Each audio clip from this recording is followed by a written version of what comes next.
La flamme de la réconciliation abandonnée pour la course au pouvoir semble être éteinte depuis que les politiciens togolais en ont fait leur dernier souci. C'est depuis l'accord politique de Ouaha en 2006 que la classe politique et la société civile peinent à parachever le projet de réconciliation. Certaines victimes des violences politiques ont été dédommagées, mais les recommandations de la CVJR sont restées lettres mortes. Ce projet de réconciliation avait démarré sous le boycott d'une grande partie de l'opposition togolaise qui, jusqu'à aujourd'hui, n'y voit aucun intérêt. Ironie du sort, la réconciliation n'ayant donc pas abouti comme prévu, l'alternance politique que cherchait l'opposition n'a pas non plus vu le jour. Pourquoi les acteurs politiques du dialogue de Ouaha avaient-ils recommandé la mise en place de la CVJR, qui donna plus tard naissance au CRIN pour conduire la mission de réconciliation? Certes, c'était pour baliser la voie à l'alternance politique pacifique au Togo. La réconciliation des Togolais demeure le socle de tout projet politique et économique.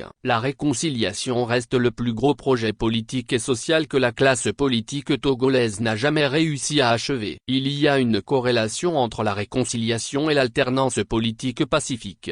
Selon les explications de plusieurs grands acteurs politiques, religieux et civils du Togo, DR4 avait dit dans une de ses interviews que la réconciliation est la clé sacrée de l'alternance pacifique, le soubassement de tout ce qu'on peut réaliser pour le bien de la nation tout entière. Elle porte l'édifice et repose sur la Constitution, qui est la fondation. Voilà pourquoi après la Constitution de 1992, après la conférence nationale, le Togo a par la suite ignoré la réconciliation, mais a réalisé d'autres acquis qui peinent à tenir debout, au point que nous repartons à une nouvelle constitution en 2024. Doit-on déduire, selon cette explication, que le porteur du nouveau projet de constitution, qui est le chef de l'État, et ceux qui cherchent l'alternance politique, c'est-à-dire les opposants, ainsi que le peuple qui cherche la prospérité, ont tous à gagner de la réconciliation? Joint au téléphone, DR4 nous a expliqué que la réconciliation nationale est le chemin au meilleur deal politique gagnant-gagnant pour le bien-être du peuple. Ce sujet est d'actualité ces derniers jours suite à la sortie du leader d'opinion DR Albert Kat sur X, ou Twitter, qui dit « Tous ceux qui ont choisi de ne pas aider le chef de l'État Faure Gnassingbé à réconcilier les Togolais du nord au sud, soit ils ont aujourd'hui tout perdu, soit ils moisissent politiquement. Qui, pour aider le président de la République à parachever la réconciliation définitivement. Pour bon nombre de Togolais, les politiciens ont d'autres intérêts qui les préoccupent depuis quelques décennies. Selon les opposants, la priorité doit être sur le fauteuil présidentiel, l'alternance d'abord et après on va pardonner. Ceux qui gouvernent aujourd'hui et sont du parti au pouvoir sont nos ennemis. Le plus important aujourd'hui, c'est la lutte contre la nouvelle constitution. Le rôle d'un parti politique, c'est de lutter pour accéder au pouvoir. Le rôle de l'opposition est de dénoncer le pouvoir. Nous sommes dans la résistance,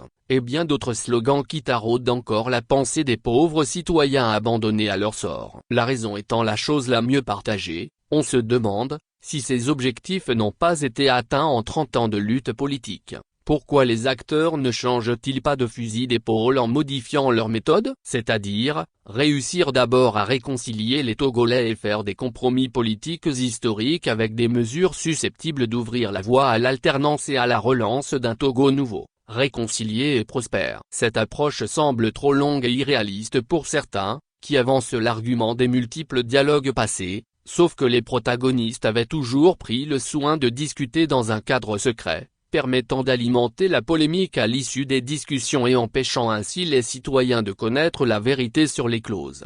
Une réconciliation réussie ferait-elle une différence? Beaucoup ont encore en mémoire l'accord d'Arusha, un dialogue politique historique qui a occasionné l'essor économique du Rwanda, l'éradication des rivalités et inégalités ethniques, un partage plus équitable des richesses, et un contexte politique apaisé. C'est ce que cherchent aussi les Togolais, bien que chaque pays ait sa particularité et son histoire. Le cas du Bénin voisin, selon le professeur Zéa Javon, a montré qu'une bonne négociation politique sous l'égide de Monseigneur de Souza dans les années 90 serait à l'origine de l'alternance et d'une démocratie continuellement vivante aujourd'hui. Doit-on déduire qu'une réconciliation réussie renforce l'adhésion du peuple à l'instauration de la démocratie, quel que soit le modèle de gouvernance? La réponse est oui. Les historiens, Les acteurs de la société civile, les leaders des confessions religieuses et certains politiques ont œuvré à une profonde réconciliation des Togolais. Malheureusement, certains ont quitté cette terre, tout comme Monseigneur Bariga et Myohovi Aboyibor, sans avoir achevé cette mission, qui ne doit se limiter aux actes posés par le Coran. D'autres ont l'air d'avoir capitulé, laissant le peuple meurtri livré à son sort. En 2020, le professeur Aboki fut le dernier historien à lever le voile sur une partie de notre histoire, source de divisions ethniques et de problèmes politiques qui gangrènent le Togo hélas. Son cri d'alarme n'était qu'un coup d'épée dans l'eau pour les politiciens plus préoccupés par d'autres choses. Le père pasteur Afonion Marie Chanel, quant à lui, avait récemment invité les acteurs à reprendre les conclusions du livre blanc de la CVJR. Personne ne lui a prêté oreille,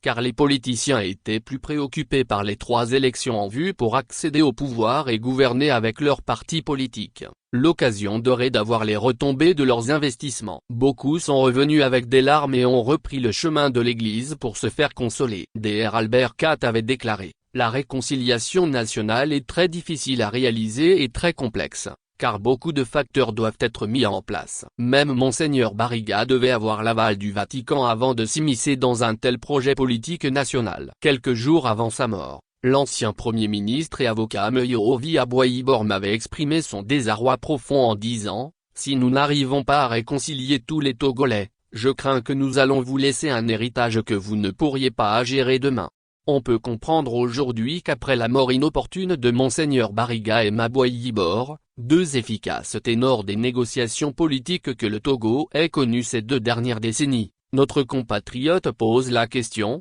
qui pour porter le flambeau de la réconciliation? Y a-t-il encore d'autres religieux, d'autres politiciens et d'autres médiateurs, tant nationaux qu'internationaux, pour finaliser la réconciliation nationale au Togo? L'intérêt politique partisan, la soif du pouvoir, la course au fauteuil présidentiel, la vente des illusions, les tohu-bohu et fanfaronnades politiques sur les réseaux sociaux, la lutte de positionnement, pour ne citer que cela, vont-ils frayer un chemin au réalisme politique et au parachèvement de la réconciliation nationale pour l'intérêt général?